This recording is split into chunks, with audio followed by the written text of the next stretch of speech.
Hello, this is Professor Werwath. I want to talk about hype curves, which is a concept from Gartner that's been around for quite a while.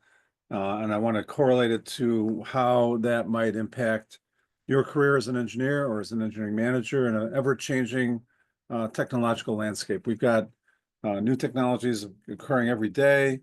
And what might that mean for your career as the hype curve brings the highs and lows to any technology over time. So what is the hype curve, right? Hype curve is illustrative of the life cycle stages of emerging technologies. It starts with innovation and peaks at inflated expectations before declining into disillusionment, eventually stabilizing at what we call enlightenment. So graphically, it looks like this, right?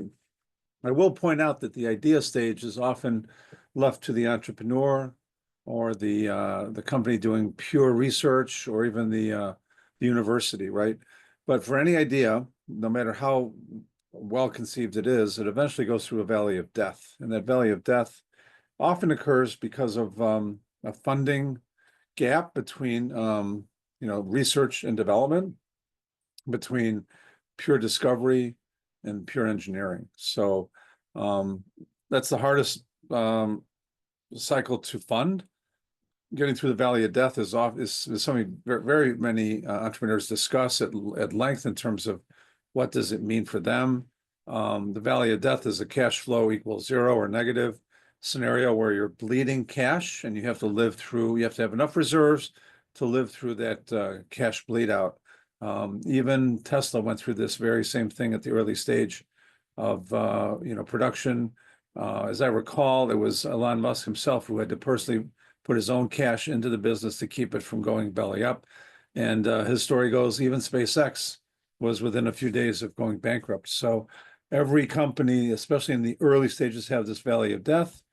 But after it gets through that, there's often this peak of irrational exuberance where we tend to overreact in a positive way to technology, thinking it's capable of moving the sun, the moon, and the stars. And then we discover over time, again, that whoops, it's not quite true. And then we get into this trough of disillusionment where we literally think this technology is useless. It's never going to amount to anything. So we go from one extreme of irrational exuberance to disillusionment, the other extreme, and then reality eventually settles in. And then you have a real company developing and delivering real value against technology that has been at that point proven, right? Another way of looking at it is to say there's this hype curve of perception and a reality curve of technology and what it's actually capable of delivering. So the gap here is the gap where a lot of engineers get hired initially, and then eventually a lot of engineers can get fired in that same technology space, maybe a couple of years later. And that becomes a challenge for engineers to manage their own careers. So understanding this hype curve and having a sense of where that peak is and making sure you're not a victim of the peak, it's a little like surfing, right? Making sure you're riding the wave and the wave's not riding you, right? Gartner's done a lot of work in this space. They've written a lot of papers. They do a lot of research. They do a lot of consulting. They have mapped all the AI technologies in 2022. This is 2 years old now, against the hype curve. And you can see AGI is very much in its infancy, way here on the far left.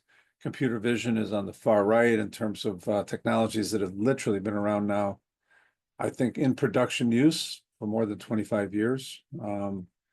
We've been putting cameras with facial recognition into airports now for at least a decade and a half.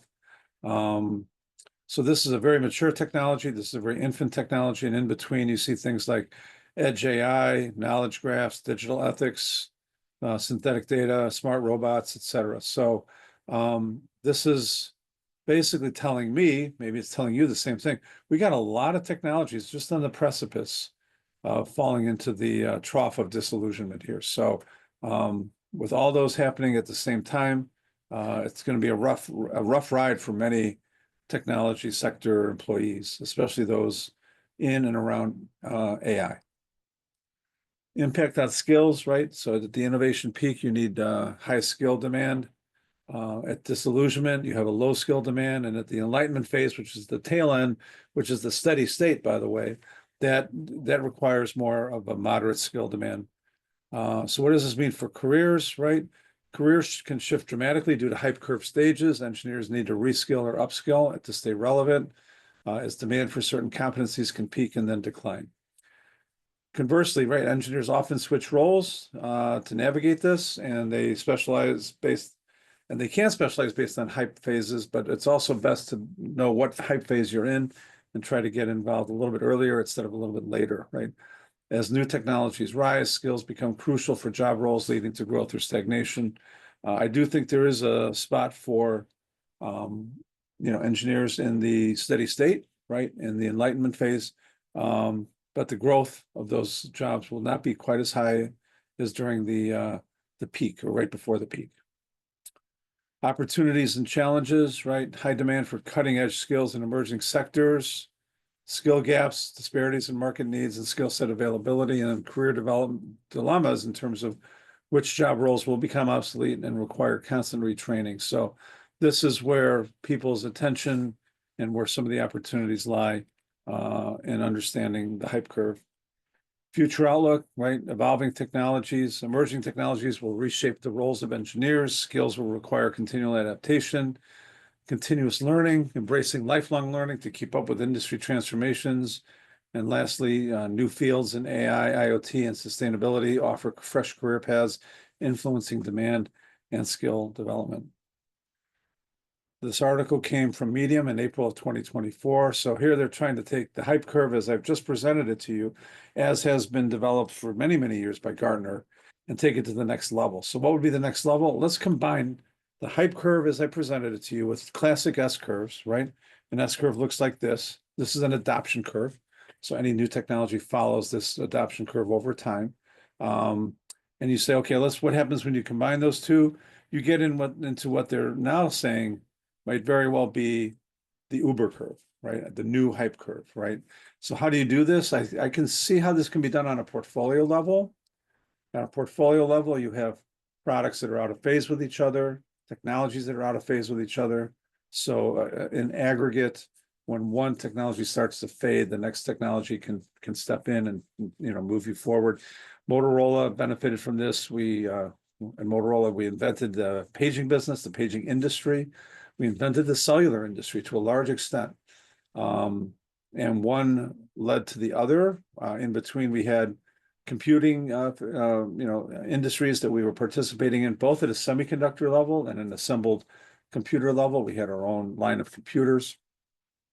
So we were able to keep this red curve intact as far as the employment at the company was concerned, right?